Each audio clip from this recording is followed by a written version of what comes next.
Hello everyone and welcome back to my channel. Today we're in the Porsche GT3 again, this time at the Barcelona Catalunya circuit. Before we start, I'd like to ask you all to subscribe to my channel, as we're very close to 900. That said, let's get straight into the guide.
The entry of turn 1, it's important to note that you can't go over the white line as it will give you an off track. I brake just before the 100 metre board to 80% pressure and trail brake to the yellow curb on the inside. I use second gear for turn 1 and then shift to third for the second part of the chicane. I cut as much of the curb as possible for turn 2 and lift to try and keep the car around the middle of the track to prepare for turn 3. For turn 3 I lift in third gear and trail brake slightly for better turning. It's very important to have smooth steering inputs to prevent the understeer here. I gradually come back on throttle and open up the steering to carry more speed through to the exit.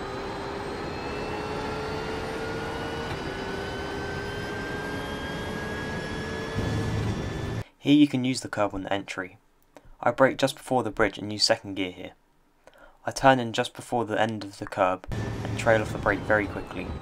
I try to keep the car tight to the inside before getting on throttle early to use all of the track on the exit.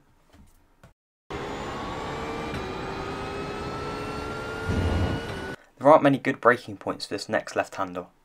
I use the bit of the concrete that sticks out above the wall on the right as my reference. I turn in very late in second gear and trail brake all the way to the apex. I don't go to 100% throttle straight away to make sure that I don't invalidate the lap on the exit. The track limit here is the red and white curb, not the white line like turn 1.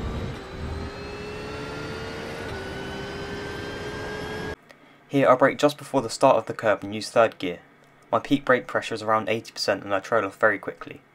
I try to cut as much as the first apex as possible to carry more speed, and the sausage curb on the second apex will send you to the moon, so make sure you avoid it. For this right-hander I brake at the end of the curb and use third gear. I turn in as I brake and try to apex just after the yellow sausage curb on the inside. I'm hesitant to go to full throttle again as the exit is blind. This was one of the main points that I was invalidating my laps because of the exit being blind and tricky.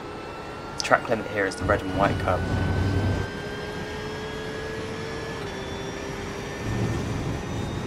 For this hairpin I brake just after the 100 metre board and use second gear. I turn in at the end of the curb on the right and try to keep the car tight to the left on the exit to prepare for the next corner. I'm gradual when I come back onto the throttle as the rear can get unstable here if you go back on throttle too quickly.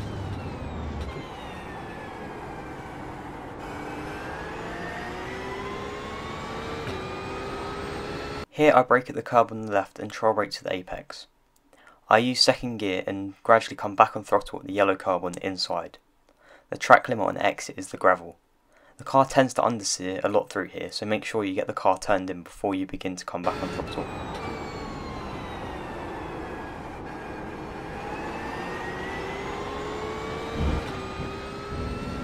Here I shift to fourth and turn in, aiming for the end of the cones on the inside. I lift as I turn in and use the curb to cut more of the track. The track limit on exit is the gravel and not the curb, so make sure you use all the space.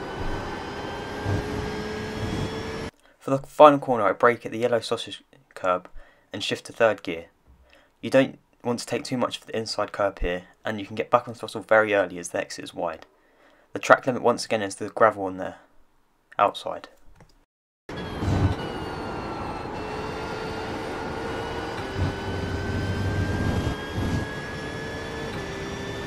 That's all for this guide. Please like the video and subscribe to my channel if you found it helpful, and I'll catch you guys next time. Goodbye.